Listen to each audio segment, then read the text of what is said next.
దక్షిణ భారతంపై ఉత్తరాది పాలకులు చిన్నచూపు చూస్తున్నారని ఇప్పటికే పెద్ద గొడవే జరుగుతోంది. కీలక పదవుల్లో సౌత్ నాయకులు ఉండటాన్ని ఏమాత్రం సహించరని, పివి నరసింహారావును ఏకాకిని చేసిన వైనమే అందుకు నిదర్శనమని చాలా మంది సీనియర్ రాజకీయ నేతలు చెబుతారు. దక్షిణాదిపై ఉత్తరాది వారిది ఎప్పటికీ వివక్షేనని ఈ మధ్య మళ్లీ చర్చ మొదలైంది. ఇలాంటి సమయంలో నార్త్ వర్సెస్ సౌత్ వివాదానికి ఆజ్యం పోసేలా ఒక నియామకం జరిగింది. అదే తిరుమల తిరుపతి దేవస్థానం ఈవోగా ఉత్తరాది వ్యక్తిని నియమించడం. దీనిపై ఇప్పుడు అటు పవన్ కళ్యాణ్తో పాటు స్వామీజీలు, తెలుగు ఐఏఎస్లు తీవ్ర స్థాయిలో స్పందిస్తున్నారు. టీటీడీ ఈవోగా దక్షిణాది వారు పనికిరారా అని ప్రశ్నిస్తున్నారు.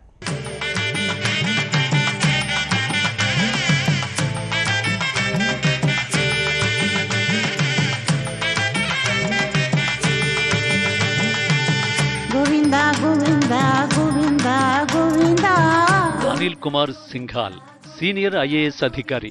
ఆంధ్ర క్యాడర్ ఐఏఎస్ అయిన సింఘాల్ సొంత రాష్ట్రం పంజాబ్, అంటే ఉత్తర భారతం.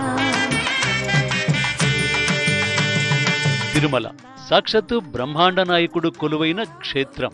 ప్రతిరోజు కొన్ని వేల మంది దర్శించుకునే దేవాలయం. స్వామివారికి నిత్య కైంకర్యాలు నిర్వహించేది దక్షిణాది వారే. ఎందుకంటే ఆగమ శాస్త్రం అవపోసన పట్టింది, ఆలయ ఆచారాలు తెలిసింది దక్షిణాది వారే.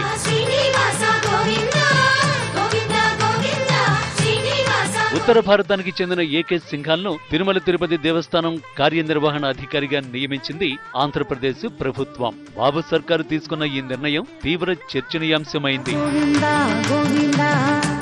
ఇప్పటి వరకు ఆంధ్ర నేటివిటీ కలిగిన వారిని ఈవోలుగా ప్రభుత్వాలు నియమిస్తూ వచ్చాయి. కానీ మొట్టమొదటిసారి ఈ ఆనవాయితీని బ్రేక్ చేసింది ఏపీ ప్రభుత్వం. టీటీడీ ఈవోగా ఉత్తరాదికి చెందిన వ్యక్తిని నియమించడంపై సర్వత్రా విమర్శలు వెల్లువెత్తుతున్నాయి.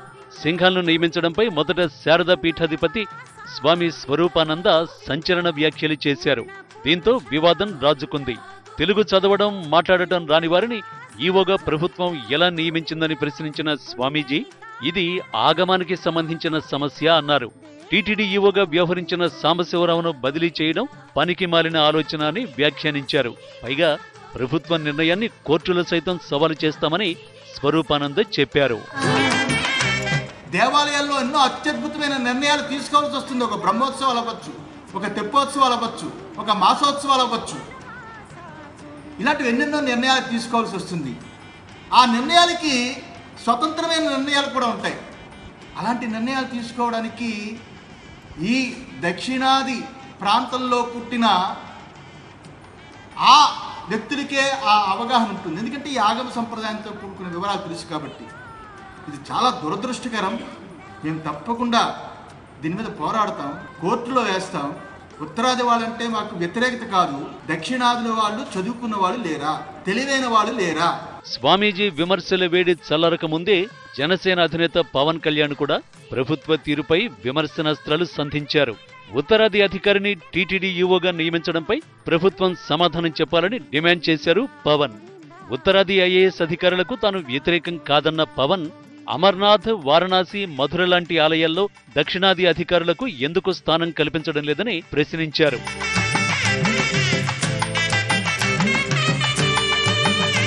సింఘాల్ నియామకంపై వస్తున్న విమర్శలను తప్పుబడుతున్నారు తెలుగుదేశం నాయకులు. దేవుడి విషయంలో ఉత్తరాది, దక్షిణాది అని విడదీయడం మంచి పద్ధతి కాదంటున్నారు. మీడియాలో ప్రచారం కోసమే పవన్ ఇలా మాట్లాడటం సరికాదంటున్నారు. దక్షిణాది అధికారులకే టీటీడీ ఈవో పదవని ఏ చట్టంలోనూ రాసి లేదని అన్నారు. ఏదో ప్రజల్లో కనపడాలి, తాను ఉన్నానని కనపడాలని ఇటువంటి స్టేట్మెంట్స్ ఇవ్వకూడదు. ఏమి దక్షిణ భారతీయుడు అఖిలాండ భారతదేశానికి ప్రధానమంత్రి కాలేదా?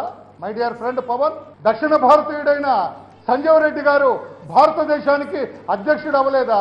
అంతేగాని ఉత్తర భారతం, దక్షిణ భారతం అని పవన్ కళ్యాణ్ గారు మీలాంటి విఘ్నత కలిగిన వాళ్ళు, మీలాంటి మేధా సంపత్తి కలిగిన వాళ్ళు, మీలాంటి మేధావంతులు, అన్నీ తెలిసిన వాళ్ళు ఈ రకంగా మాట్లాడటం సబబు కాదేమో అని నా చిన్న బుద్ధి కనిపిస్తుంది.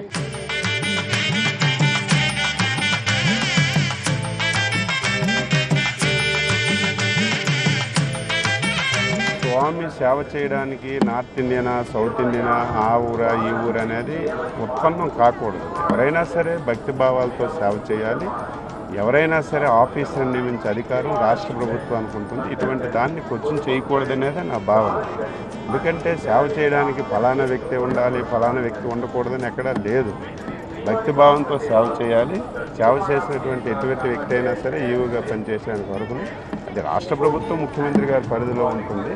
దాన్ని కామెంట్ చేయడం అనేది ఆయన వ్యక్తిగతం. దాన్ని నేను ఏమీ విమర్శించవచ్చు. టీడీపీ నేతలు, మంత్రులు సింఘాల్ నియామకాన్ని గట్టిగా సమర్థిస్తోన్నా ఆయన పేరు సడన్ గా తెరపైకి రావడం మాత్రం అందరినీ ఆశ్చర్యానికి గురిచేసింది.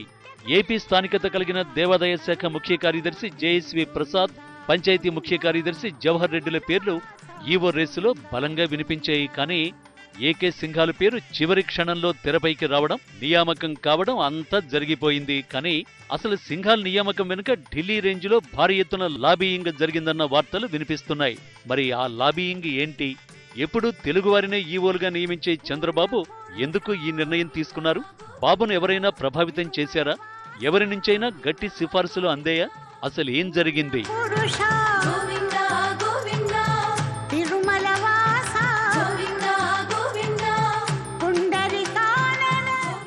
ఏకే సింఘాల్ నియామకం వెనుక ఏం జరిగింది? దీనిలో బీజేపీ అగ్రనేతల ప్రమేయం ఉందా? ఆర్ఎస్ఎస్ జోక్యం ఉందా? టీడీపీకి చెందిన ఓ కేంద్ర మంత్రి పట్టుబట్టారా? టీటీడీ ఈవోగా సింఘాల్ నియామకం వెనుక చాలా లాబియింగ్ జరిగిందని పొలిటికల్ సర్కిల్లో ప్రచారం జరుగుతోంది. ఇంతకీ ఏంటా లాబియింగ్? ఈ వివాదాన్ని ఉత్తర దక్షిణ గొడవగానే చూడాలా, లేదంటే ఆచారాలు, సాంప్రదాయాల కోణంలోనూ ఆలోచించాల్సిన అవసరం ఉందా?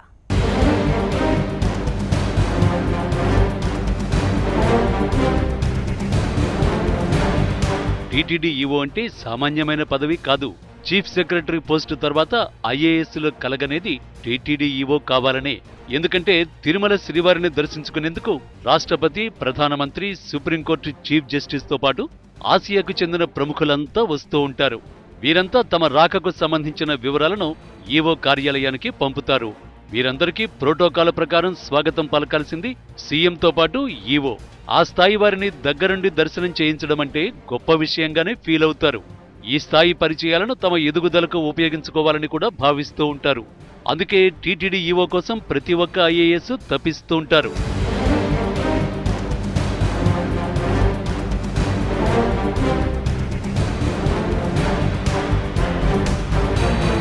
ఇక టీటీడీ ఈవోగా ఏకే సింఘాల్ నియామకం వెనుక చాలా తతంగం జరిగినట్టు తెలుస్తోంది.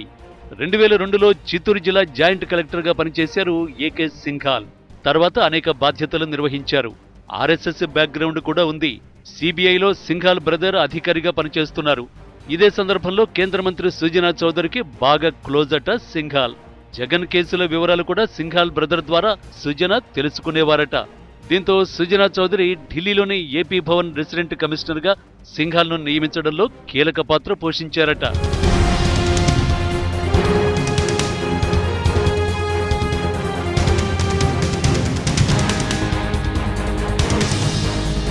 ఆర్ఎస్ఎస్ అండదండలున్న సింఘాల్ నేరుగా బీజేపీ అధ్యక్షుడు అమిత్ షాను కలిసి తనకు టీటీడీ ఈవో పదవి కావాలని అడిగారని రాజకీయ వర్గాల్లో చర్చ జరుగుతోంది. దీంతో పీఎంఓ స్థాయిలో ముఖ్యమంత్రి చంద్రబాబుకు గట్టి సిఫారసు అందిందని తెలుస్తోంది. AP chief secretary Dinesh Kumar, CMO special secretary Satish Chandra కూడా సింఘాల్కే మద్దతు పలికారని సమాచారం. దీంతో చేసేదేమీ లేక చంద్రబాబు తెలుగువారిని పక్కన పెట్టి సింఘాల్ను నియమించారన్న వాదన వినిపిస్తోంది.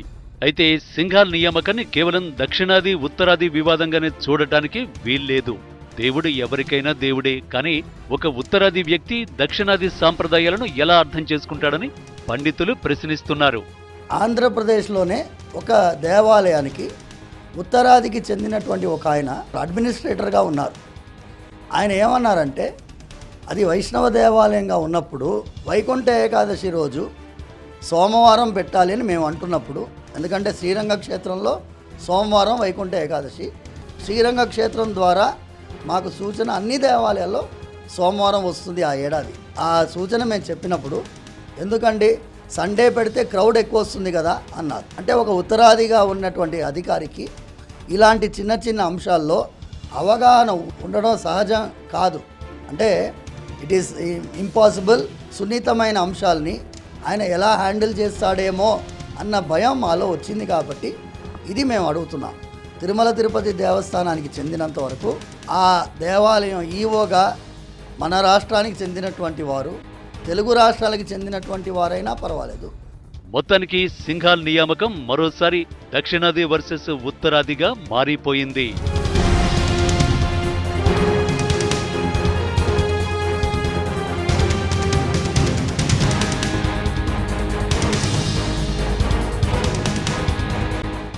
ఇది ఇవాల్టి బిగ్ స్టోరీ. చూస్తూనే ఉండండి HM TV.